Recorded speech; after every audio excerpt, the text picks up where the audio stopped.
E é importante lembrar também que tem pessoas que têm super memória, tá? Então, assim, até um dos pais da neuropsicologia, que foi o Alexander Luria, né? Ele descreve alguns pacientes que têm memórias assim, surpreendentes. A pessoa consegue decorar, ele faz uma lista de 50 números, ele descreve isso até no livro dele de supermemória. A pessoa, daqui a pouco, ele repete os 50 números, um ano depois, fala, lembra aqueles 50 números que eu te falei há um ano atrás? A pessoa consegue lembrar. Então, assim, são problemas neurológicos que a pessoa tem, que tem uma super memória. Tem pessoas também que têm esse tipo de memória. A gente até falou no episódio anterior, né, Pedro? O esquecimento, existe uma função fisiológica para o esquecimento, né? Realmente, a pessoa, às vezes, que tem um excesso de memória, também, às vezes, pode perder o foco no que é mais importante, o que é, né? Como você vê isso, Arthur? Imagina se o nosso cérebro está exposto a memórias diariamente, né? Então, a gente, por exemplo, se eu perguntar para vocês, o que vocês almoçaram hoje, vocês lembram? Provavelmente sim, tá? Mas eu falo, você lembra o que você almoçou ontem, anteontem, antes de ontem? O que você almoçou todos os dias no último mês? Tá? Você precisa realmente guardar essa informação, então imagina, se o seu cérebro tem até uma capacidade, fosse como se fosse um monte de gaveta, está guardando informação. Então uma hora que vai encher demais e vai lotar. Se você encher ali de espaço para memória, não vai ter espaço para outras coisas, né? Para flexibilidade cognitiva, raciocínio, outros domínios cognitivos. Então é igual um computador que tem a memória RAM dele, então se a gente vai enchendo o nosso computador, né, isso vai deixando o nosso cérebro mais lento. Então esquecer faz parte do funcionamento cerebral normal. Então informações que não são tão importantes no nosso dia a dia, a gente tende a esquecer e isso é considerado normal. E a gente tem, no mundo de hoje, uma quantidade muito maior de informação do que se tinha há 20 anos atrás, né? Antes, por exemplo, da era da internet, né? E tal. E, Arthur, da mesma forma que os computadores, né, que você citou, estão guardando memória na nuvem, né? Será que isso não pode ser uma estratégia para a gente deixar de guardar coisas que não são tão importantes, como, por exemplo, o número do celular? Agora todo mundo anda com uma né? O celular tem a sua memória para isso. Será que utilizar estratégias, aparelhos, outras coisas que possam usar memórias que a gente não precisa realmente ter na cabeça, não pode ser uma forma da gente melhorar, otimizar a nossa memória? Pode, claro, a gente tem que sempre usar a inteligência artificial, usar estratégias para melhorar a nossa funcionalidade. E até uma coisa que eu indico para os meus pacientes, no dia a dia a gente tem várias coisas para fazer. Tem que ligar para uma pessoa, tem que mandar um e-mail, tem que pagar uma conta. Então, assim, num dia você tem às vezes 15 coisas para fazer. Se você não anotar só da cabeça, você não vai conseguir lembrar essas informações. Só de você botar num papel ou colocar no celular, é como se você tirasse aquele peso do cérebro, tá? E está colocando numa memória acessória. Então isso já deixa a pessoa mais tranquila, menos ansiosa. Então essa é uma estratégia que todo mundo pode usar para qualquer compromisso, qualquer coisa. Tira isso do cérebro, tira esse peso da sua cabeça e você vai fazendo aquelas atividades, vai riscando, vai, né, botando como concluída para você saber se você não fez hoje, você tem que fazer amanhã. Então é sempre usar, eu falo, um cérebro acessório, uma memória acessória para te ajudar no dia a dia. Mas, Arthur, vai chegar um momento, então, que a memória vai chegar ao fim? Não vai ser mais necessário ter memória? Não, assim, a gente vê que, eu até ouvi um meme esses dias na internet mostrando que uma pessoa está preocupada com a inteligência artificial, né? Aí outra pessoa falando, eu estou preocupado com a falta de inteligência das pessoas. Né? Então, assim, as pessoas muitas vezes também deixam de fazer as coisas porque usam a tecnologia e deixam de, por exemplo, isso que você falou do celular. Antigamente eu sabia o telefone de 50 pessoas. Hoje, quando a gente pergunta o telefone de um familiar, a gente fala, espera aí, deixa eu pensar um pouquinho, porque a gente só aperta um botão. De uma certa forma também isso é ruim, porque a gente deixa de utilizar a nossa memória e faz a coisa de uma maneira automática. Então isso também, de uma certa forma, não é muito bom, não. Eu acho que não adianta a gente desprezar a memória tanto assim, né? Negar que ela não existe. Ela é uma parte importante do funcionamento cerebral. Então a gente precisa também fazer um treinamento da nossa memória, que ela ajuda no todo, ali na neuroplasticidade, na flexibilidade cognitiva. Então é importante a gente treinar a nossa memória também. Atualmente a gente está vendo uma geração de desmemoriados, basicamente, eu acho até. Porque ninguém mais decora nada, todo mundo escreve no celular, antes a gente decorava vários números. Então as coisas mudaram bastante nas últimas gerações. E pode ter, quem sabe, até uma implicação para daqui a 30, 40 anos, né? Não trabalhar tanto a memória lá para frente, quem sabe aumentar os casos de Alzheimer, de degeneração, né? Não sei, é uma hipótese, mas sempre possível. A gente tem que estar sempre com a mente ativa, né? Essa é uma recomendação que a gente sempre faz para os pacientes também. Mente ativa, leitura de livros, né? Fazer palavras cruzadas ou atividades que deixam você estar sempre com o cérebro em atividade, tá? Que a gente vê as pessoas quando estão, por exemplo, trabalhando e aposentam, muitas vezes desenvolvem um quadro demencial por falta de atividade. A pessoa às vezes tinha um problema neurológico, mas com o cérebro ativo continua sendo funcional. Quando para totalmente, é até a maneira que eu falo para os pacientes. Se você vai na academia, faz exercício todo dia, se você para um período, o músculo atrofia.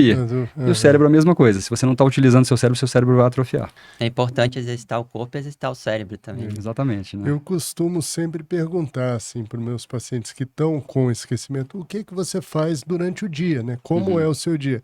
Eu acordo, tomo café. Tem pessoas que falam de uma maneira mais, assim, fluente. A gente vê que eles estão claramente mais, assim, preservados. Pois é. E a gente vê que tem pessoas que, às vezes, têm dificuldade em descrever uma coisa que faz todo dia, né? E eu vejo isso, não li nenhum trabalho especificamente a respeito disso, mas eu vejo muito que a pessoa que é mais ativa, ela busca informação, ela lê mais e ela tem, às vezes, mais contato social. E a gente vê que a pessoa que está mais comprometida, em geral, passa o dia na televisão. Qual que é a sua opinião, Arthur? Isso realmente, você vê isso também na sua prática? A gente sempre avalia a rotina do paciente, né, o dia a dia, e tem muitos pacientes que perguntam, ver televisão é uma atividade que estimula o cérebro? Depende, tá? Na maioria das vezes não, porque é uma atividade muito passiva. A pessoa está vendo televisão e às vezes está pensando em outra coisa, está nem prestando atenção, tá? E agora, quando você vê televisão, se você tem uma pessoa do lado, você comenta, discute o assunto, tá? Isso pode ser uma atividade que tem um maior engajamento cerebral, um maior engajamento cognitivo. Você está pegando aquela informação e trabalhando a informação.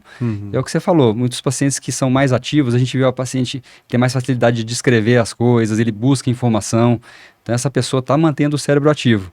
E muitas vezes a gente vai conversar com o paciente 5 minutos de consulta, às vezes eu até escrevo no prontuário, me parece um quadro demencial. Antes de ver imagem, antes de fazer uma avaliação cognitiva, porque você vê que o paciente está lentificado, com dificuldade de falar. Às vezes até a face dele tem uma face que a gente fala que parece um quadro demencial. Então, por aspectos às vezes simples, a gente consegue ter uma ideia já de que tem alguma coisa que está errada. Outro vilão, entre aspas, são as redes sociais e os grupos de mensagem, né? Tem muito idoso atualmente que fica ali no grupo de mensagem toda hora, colocando para cima, na tela infinita, e meio que sem ver, né? Vê, mas não vê, não participa tanto.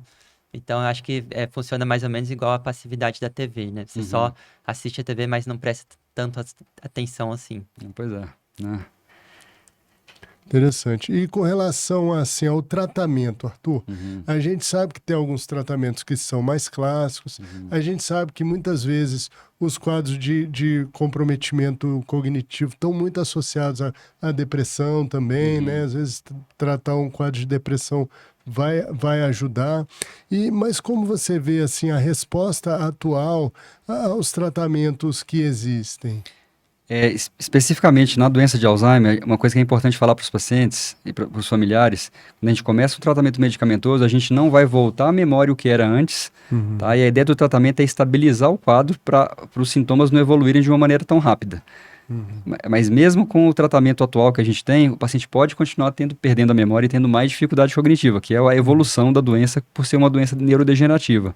Então a gente tenta não só fazer o tratamento medicamentoso, tá? Que a gente sabe que tem um efeito protetor a longo prazo de diminuir a evolução dos sintomas, mas é fundamental também o tratamento não medicamentoso, com a estimulação cognitiva, atividade física, dieta saudável. É importante que o paciente faça uma terapia ocupacional, tá? Que o paciente fica mais isolado em casa, a doença tende a evoluir de uma maneira mais rápida. Então é fazer um tratamento mais global, integrando o paciente numa rotina saudável para que a gente consiga, muitas vezes, estabilizar o quadro. E tem paciente que fica, às vezes, 2, 3, 4 anos sem a gente ver uma evolução dos sintomas de uma maneira significativa. A própria socialização que essas atividades permitem, né? É importante, né? Pois é, essencial, né? Legal. E com relação aos subtipos, assim, de demência, na minha prática eu tenho visto, às vezes, que a demência de Lewy responde bem melhor ao colinesterásico do que, por exemplo, o Alzheimer típico, né? Na sua prática, você tem visto isso também? Também a demência de composto de Levy tem uma resposta geralmente muito boa aos anticolinesterásicos, né? Assim, os mais comuns que a gente vê, que a gente conhece, a donepezila, a rivastigmina e a galantamina, né? São as 3 medicações que a gente usa hoje nesses quadros demenciais relacionados à alteração de memória. Tem alguns pacientes até com Alzheimer que respondem, tem uma resposta assim excelente, a gente vê um efeito bom, né? Agora tem paciente que parece que não responde nada. Tá? Então isso depende muito de cada paciente, muitas vezes até relacionado, o que a gente falou agora há pouco, o subtipo de Alzheimer, que a gente tem visto cada vez mais estudo nessa linha, para tentar fazer um tratamento específico para cada subtipo de Alzheimer. Né? Então a resposta à medicação, muitas vezes o paciente responde bem a uma medicação como a donepezila e não responde bem à galantamina. A gente às vezes faz troca dessas medicações e o paciente às vezes passa a responder melhor. Então cada caso é individualizado e a gente deve sempre avaliar bem, mas isso que você falou mesmo, a demência de composto de Levy responde geralmente bem aos anticolinesterásicos. Legal. Tá? Legal. Isso aí, então, pessoal. Muito obrigado, Arthur, pela sua excelente conversa. Excelente conversa aí. Pessoal, se tiverem dúvidas em casa, mandem aqui pra gente, né? O Dr. Arthur vai ficar feliz aqui de poder responder e participar aí da nossa comunidade aí dopaminérgica, né? Obrigado, agradeço o convite, né? Foi uma ótima conversa com vocês e espero que a gente possa fazer outras no futuro próximo. Com certeza. Legal, Tá com bom? certeza. Obrigado, gente. Um abraço, pessoal. Um abraço, pessoal.